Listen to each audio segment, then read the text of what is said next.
खुलुमबाय स्टुडिअ आं नायदों राजिब बसुमतारी बे समाव बिटिआरनि सिमना बारायनायखौ लानानै बर' हारि नाङैनो रंजाबाय थानाय समाव फिन आरोबाव बर' हारिनि थाखाय मोनसे जोबोद गोजोनथाव खौरां जेराव मोनसे रायजो सालायनो थाखाय गोबां गिदिर गिदिर अफिसारनि गोनांथि जायो बेखौ नोजोर होनानै आथिखालनि बिटिआरनि गाहाय मावफुं सोद्रोमा प्रमद बर' बिथाङा बड'फा सुपार 50 होननाय मोनसे माव बिथांखि लादोंमोन आरो बे माव बिथांखिनि गेजेरजों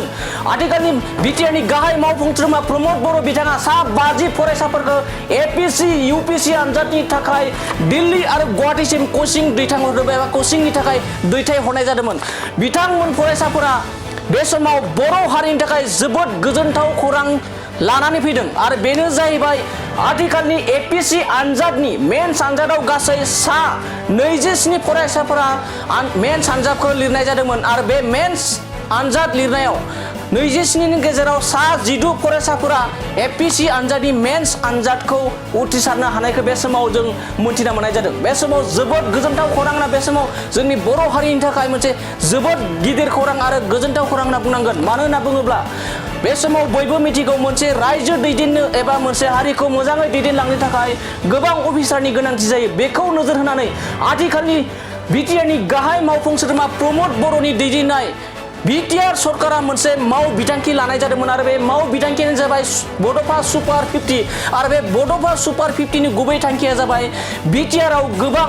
ACS officer IPS IAS officer दानायनि सिमां आरो बेखौ नोजोर होनानै आथिखालनि बिटिआर सरकारा सुपार 50 नि गेजेरजों सा 50 फरायसाफोरखौ दिल्ली आरो गुवाहाटीसिम एपीएससी आरो यूपीएससी आनजादनि थाखाय कोचिंनि थाखाय दैथायहरनाय जादों आरो बिथांमोना बे समाव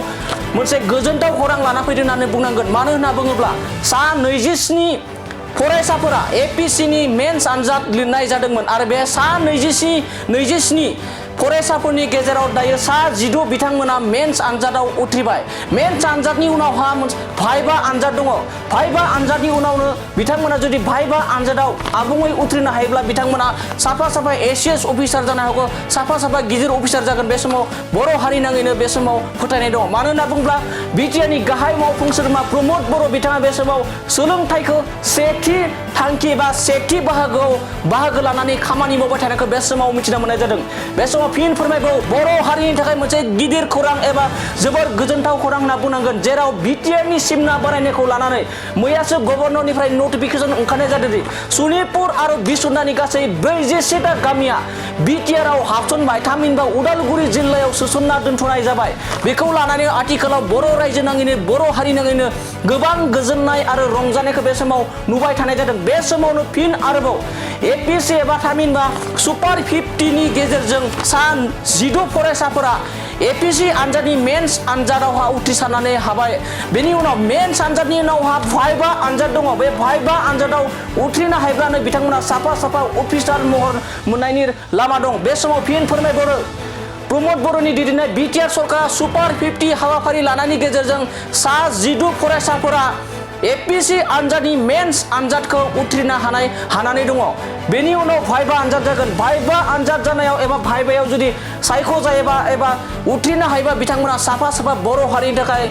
अलंबार जागोन होननानै बे समाव बर' हारिया फोथायनाय दङ बे समाव सा 12 नि गेजेराव सा 12 फरायसाफोरानो बर' फरायसा होननानै बे समाव जों मिथिना मोननाय जादों बे समाव जों रोखायै मुंखौ मिथिनाय मोननाय जायाखै सोर बिथांमोना एपीएससी आनजादनि मेन्स आनजादाव सा 12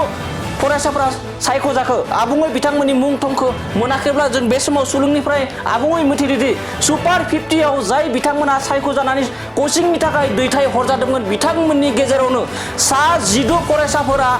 मेन्स आनजादाव थामहिनबा एपीएससी आनजादनि मेन्स आनजादाव सा 12 फरायसाफोरा सायख'जानानै दङ जेराव आरो साननैसोनि उनावनो भाइभा आनजाद जागोन आरो बे भाइभा आनजाद जानायनि उनाव जुदि सायख' जायोब्ला एबा भाइभा आनजादाव उथ्रिसार जायोब्ला बिथांमोना साफा बर' हारिनि थाखाय अलंबार जाना थागोन जेराव आथिखालनि बिटिआरनि गाहाय मावफुं सोद्रोमा प्रमद बर'नि गुबै थांखिया जाबाय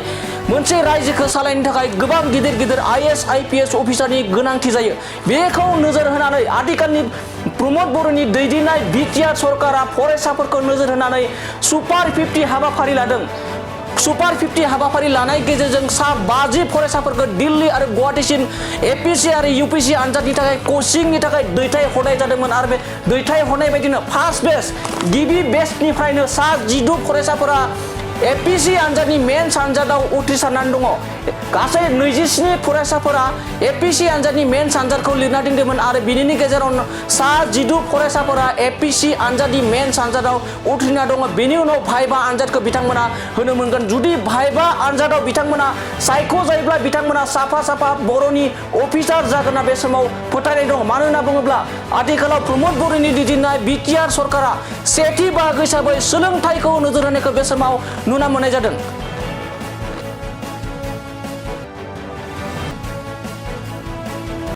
बङाइगाव मेरिडियान किया मटर्स श'रुमा नोंथांमोननि थाखाय लानानै फैदों बाम्पार अफार।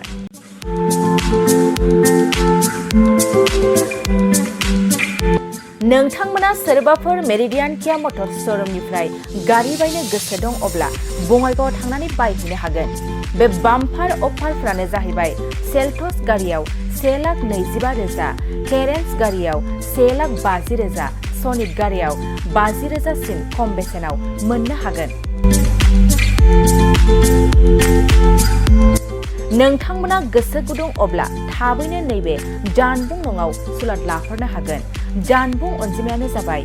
0629 213 4455।